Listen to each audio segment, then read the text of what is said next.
Taller Evangelio de Marcos. Muerte y sepultura de Jesús. Marcos 15, del 33 al 47. Los romanos empezaban a contar las horas desde que salía el sol, más o menos las 6 de la mañana. A la hora sexta, las 12 de la mañana, al mediodía, la tierra se llenó de oscuridad hasta las 3 de la tarde. No fueron tinieblas provocadas por Satanás. Esto era una señal del Padre. En el Antiguo Testamento no solo la manifestación de Dios era con luz, también con la oscuridad, especialmente cuando estaba asociada con juicio. Por otro lado, la palabra la tierra está definiendo más allá de Jerusalén. Se cree que estas tinieblas se extendieron a todo el planeta. Las tinieblas en el Calvario no representan la ausencia de Dios, sino su santa y aterradora presencia. Dios Padre descendió para aplicar su juicio contra el portador del pecado del mundo. Toda su ira fue derramada sobre su Hijo encarnado, quien era el Cordero que llevaría nuestros pecados. Esta era la copa que tendría que beber Jesús. A la hora novena, 3 de la tarde, Jesús clamó a gran voz diciendo: Eloi, Eloi, lama sabactani, que traducido es: Dios mío, ¿por qué me has desamparado? Estas palabras son la versión aramea del Salmo 22:1, la culminación de la separación con el Padre. Muestra la agonía por la que estaba pasando Jesús. Seguía siendo la segunda persona de la Trinidad, ahora experimentando la separación de la amorosa comunión que había tenido en la eternidad con Dios Padre. Es el único lugar de los evangelios que Jesús no se refiere a Dios como Padre. Repite 2 veces, Dios mío, a modo de ruego desesperado. Es imposible llegar a comprender lo que sintió Jesús en esos momentos. Solo la absoluta obediencia y el amor por los perdidos pudieron darle la fuerza para concluir su obra. La ignorancia de los que presenciaban ese momento queda reflejada en el relato de Marcos. Pensaban que estaba llamando a Elías y esperaban que viniera a rescatarle. Nada de eso pasó. La voluntad de Dios, los que estaba preparado desde la fundación del mundo, en ese día de Pascua se cumplió. El pecado de todos los hombres fue pagado. Ahora quien creyera y no le rechazara podría ser alcanzado por la gracia que es en Cristo. El impedimento que había para que los hombres se pudieran reconciliar con Dios se quitó. Como evidencia de eso, el velo del templo se rasgó en 2, de arriba abajo, con el propósito de demostrar que fue Dios quien lo hizo. Los acontecimientos ocurridos durante la crucifixión, la forma en la que respondió Jesús a los golpes, insultos, burlas y otras ofensas, junto con la forma de morir, dieron testimonio al centurión, el jefe de los romanos que llevaron a cabo la ejecución.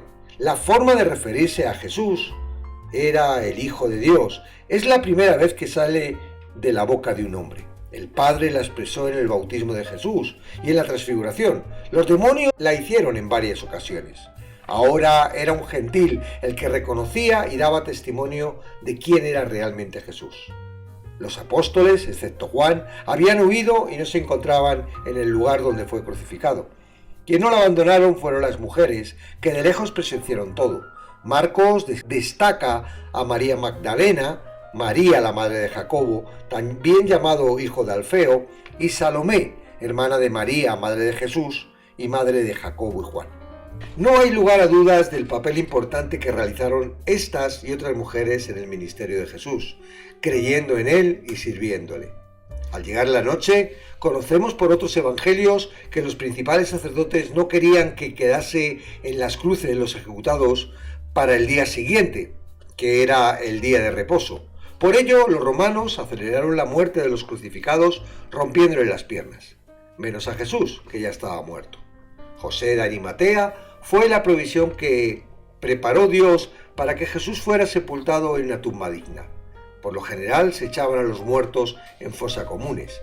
Este hombre pertenecía al concilio, su posición como tal era de noble y adinerado. Sin embargo, no compartía los razonamientos y sentimientos en contra del Señor de los que participaron en el falso juicio contra Jesús. Marcos indica que él esperaba el reino de Dios. Interesado por colocar a Jesús en un lugar digno, fue osadamente a Pilatos para pedir el permiso para coger el cuerpo sin vida de Jesús. Pilatos, después de verificar con el centurión que la ejecución se había completado y que Jesús estaba muerto, se lo entregó a José.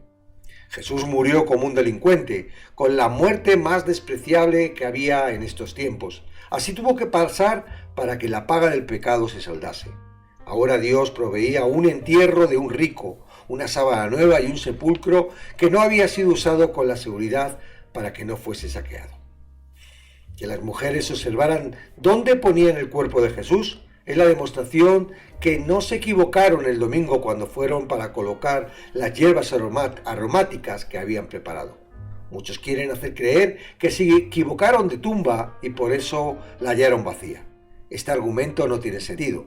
Si Jesús no hubiera resucitado y las mujeres confundieran la tumba, cosa difícil porque observaron dónde lo ponían, aún así los romanos no hubieran admitido que se corriera tal noticia, si en realidad el cuerpo de Jesús permanecía en la tumba.